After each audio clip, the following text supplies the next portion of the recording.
पंडित जी की गीता ज्ञान ब्लॉग में उन्होंने बहुत पहले एक पोस्ट लिखी थी जिसमें इंसान के कर्म और उसकी किस्मत के बारे में बहुत डिटेल में लिखा था। आज उसी पोस्ट को पढ़कर एक रीडर ने पंडित जी से कुछ सवाल पूछे थे। इससे पहले भी जिस टॉपिक पर ब्लॉग रीडर्स के बहुत सारे मेल आते रहे हैं, शायद ये सबका फेवरेट टॉपिक है। पंडित जी ने फिर से वो पोस्ट खोल दी थी। उस पोस्ट में एक रीडर की कहानी थी जिन्होंने अपनी जिंदगी में अपने कर्मों और किस्मत के खेल पर पंडित जी से कुछ सवाल किए थे। इस रीडर का नाम था सुमंत कुमार। ये एक आर्टिस्ट थे, अच्छा गाते थे, गाने लिखते भी थे और म्यूजिक कंपोजर भी थे। जिस तरह का उनमें टैलेंट था वैसी फेम उन्हें नहीं मिल पाई थी, ऐसा उन्हें लगता था, क्योंकि पंडित जी ऐसे किसी और इंसान को नहीं जानते थे जो सुमंत कुमार को जानते हो। सुमंत कुमार ने पंडित जी को अपनी परेशानी कुछ इस तरह से लिख भेजी थी। रिस्पेक्टेड पंडित जी, मेरा नाम सुमंत कुमार है। मैं काफी टाइम से आपका ब्लॉग पढ़ रहा हूँ। आप गीता ज्ञान को बहुत अच्छे से एक्सप्लेन करते हैं। मैं भी आपको अपने कुछ डाउट्स भेज रहा हूँ। अगर ठीक लगे तो आप इन्हें भी एक्सप्लेन कर दीजिएगा। मैं जानना चाहता हूँ कि कर्म और भाग्य का क्या रिलेशन है। अगर कर्म से भाग्य बनता है तो मेरे कर्म से मेरा भाग्य कब बनेगा। मैं 3 साल का था जब मेरे पापा ने मुझे म्यूजिक सीखने में लगा दिया। वो खुद बहुत अच्छा गाते थे। उनका सपना भी था कि मैं बहुत बड़ा आर्टिस्ट बनूं। उसके लिए उन्होंने मुझे बेस्ट फैसिलिटीज दिलवाई। मैं छोटी सी उम्र से लगातार प्रैक्टिस करता रहा। मेरे पापा ही मेरे टीचर थे और बहुत स्ट्रिक्ट टीचर थे। उन्होंने एक रूटीन सेट किया था जिसमें कोई ढील नहीं देते थे। सुबह 4 बजे जाग जाना, रोज रियाज करना, खाने पीने का बहुत ध्यान रखना। मेरा पूरा बचपन और टीनेज इसी सब में निकल गई। थोड़ा बड़ा हुआ तो पापा मुझे अपने साथ शोज में ले जाने लगे। मेरी आवाज की तारीफ सब करते थे, लेकिन मेरे पापा को उसमें कमी ही नजर आती थी। उन्हें लगता था कि मुझे बहुत ज्यादा मेहनत की जरूरत है। मुझे परफेक्ट बनाने की सनक में उन्होंने मेरा जीना मुहाल कर दिया। सुबह से शाम तक बस रियाज ही रियाज। बाहर की दुनिया से मेरा कनेक्शन लगभग काट ही दिया गया। मेरा स्कूल छुड़वा दिया और मैंने हमेशा प्राइवेट एग्जाम दिए। मैं जितना ज्यादा प्रैक्टिस करता, पापा को उतनी ही प्रैक्टिस की और जरूरत महसूस होती। शुरू में तो माँ ने उनका साथ दिया, लेकिन धीरे धीरे उन्हें ये समझ आ रहा था कि ये टॉर्चर है। उन्होंने पापा को टोकना शुरू कर दिया, जिससे उनके बीच झगड़े होने लगे। अब तो मेरे घर में जो इकलौती चीज मुझे पसंद थी वो भी नहीं रही, और वो चीज थी घर की शांति। कभी कभी पापा जब अच्छे मूड में होते तो मुझे समझाते, मुझे बताते कि जिस तरह का कंपटीशन बाहर है उसमें जीतने के लिए मुझे अपने आप को उन सबसे बेहतर बनाना होगा, और बेहतर बनाने का एक ही तरीका है, प्रैक्टिस। मैं पापा का कंसर्न समझता था, लेकिन उन्होंने कभी भी ये नहीं समझा कि मैं एक इंसान भी था, एक बच्चा जिसके लिए खेलना, स्कूल जाना और दोस्त बनाना भी उतना ही जरूरी था जितना कि अपना और उनका सपना सच करना। फिर एक दिन पापा अपने ऑफिस से बहुत खुश लौटे। उन्होंने बताया कि अगले महीने एक बहुत बड़ा सिंगिंग कंपटीशन है और मुझे उसमें पार्टिसिपेट करना है। अगर उसमें मेरी परफॉर्मेंस अच्छी रही तो पूरे देश में मेरी एक पहचान बन जाएगी। मैंने भी पूरे जोश के साथ इस कंपटीशन की तैयारी शुरू कर दी।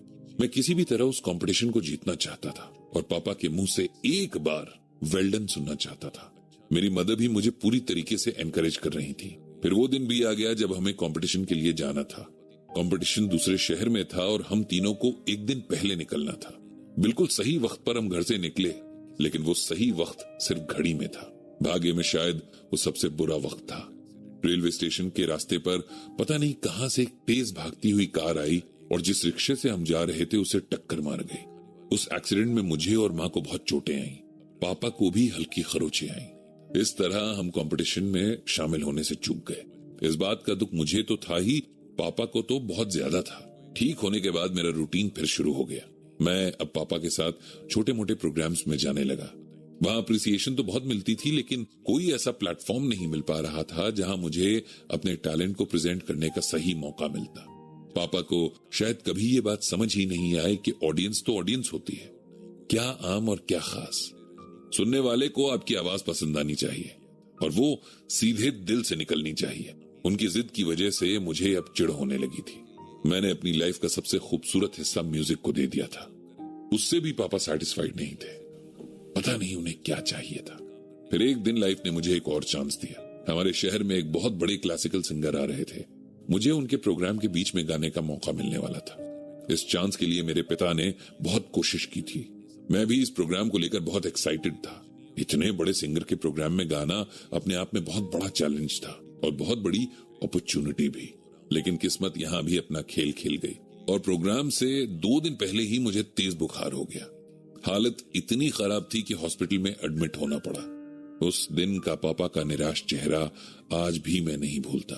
उन्हें इस बात की फिक्र नहीं थी कि मुझे क्या हुआ है, बल्कि इस बात का दुख था कि इतना बड़ा मौका मेरे हाथ से निकल गया था। उसके बाद हमारे बीच काफी चीजें बिगड़ गईं। मैं अब अपनी लाइफ के लिए सेकंड ऑप्शन भी ढूंढना चाहता था। मैं भी अपनी एज के बाकी लड़कों की तरह एक नॉर्मल लाइफ जीना चाहता था। मैंने अपने लिए काम ढूंढना शुरू कर दिया और छोटे छोटे कैफेज में लाइव गाना शुरू कर दिया। लोकल रेडियो में एड्स के लिए जो जिंगल बनते हैं उन्हें भी गाना शुरू कर दिया।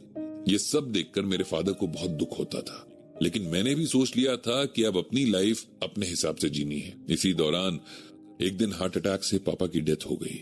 हमारे बीच कभी बाप बेटे वाला कंफर्ट नहीं था, लेकिन मैं उनसे प्यार करता था। वो एक बेहद मेहनती इंसान थे। उन्होंने पहले खुद पर और फिर मुझ पर बहुत मेहनत की, लेकिन उन्हें इसका फल नहीं मिला। आप बताते हैं कि गीता में भगवान श्री कृष्ण कर्म और फल की बात करते हैं। कर्म से भाग्य बनता है ये भी कहते हैं, लेकिन हमारे साथ ऐसा क्यों हुआ? हमने तो भरपूर कर्म किया, मेहनत की, लेकिन उसका फल न मेरे पापा को मिला न मुझे। इस पर गीता के हिसाब से आपका क्या कहना है? सुमंत के इस सवाल के जवाब में पंडित जी ने उसे श्रीमद् भागवत गीता में से ये श्लोक लिखा, न कर्मणाम न रंभान नैष्कर्म्यम पुरुषो अश्नुते न च संन्यासना देव सिद्धिम समधिगच्छति। इस श्लोक में भगवान श्री कृष्ण अर्जुन से कहते हैं कि हे अर्जुन, इंसान न तो बिना कर्म किए कर्म बंधनों से मुक्त हो सकता है और न ही कर्मों के त्याग से सफलता को प्राप्त कर सकता है। सिंपल वर्ड्स में अगर हम इसका मतलब समझने की कोशिश करें तो भगवान ये कह रहे हैं कि कर्म करना सबसे जरूरी है, क्योंकि बिना इसके कोई भी मुक्त नहीं हो सकता है। एक इंसान के वश में सिर्फ अपना कर्म करना है। उसका फल क्या मिलता है, कब मिलता है, ये उसके कंट्रोल से बाहर की बात है। इसे आप ऐसे समझें कि आपका कर्म था अपने म्यूजिक के गिफ्ट को और अच्छे से यूटिलाइज करना। आपने और आपके फादर ने नो डाउट बहुत मेहनत की, लेकिन आप भूल गए कि आपके हाथ में सिर्फ कर्म करना है। उसका फल कब मिलेगा, कैसे मिलेगा, ये आप तय नहीं कर सकते। अपनी शुरुआती मेहनत के बाद जब आपको फल नहीं मिला तो आपने कर्म करना ही छोड़ दिया। आपको अपने कर्म पर टिके रहना चाहिए था। बेशक जिंदगी की जरूरतें भी अपनी जगह हैं, लेकिन उनके साथ साथ उस चीज को भी साथ लेकर चलना था जिस पर आपने अपना इतना टाइम लगाया था। कर्म का फल वैसे भी तुरंत नहीं मिलता है, लेकिन मिलता जरूर है। कर्म करते हुए सिर्फ कर्म पर फोकस करना हमें गीता सिखाती है। फल की चिंता नहीं करनी है, तभी तो हम अपना बेस्ट दे सकते हैं। इस बात के साथ ही पंडित जी ने अपनी बात खत्म कर दी।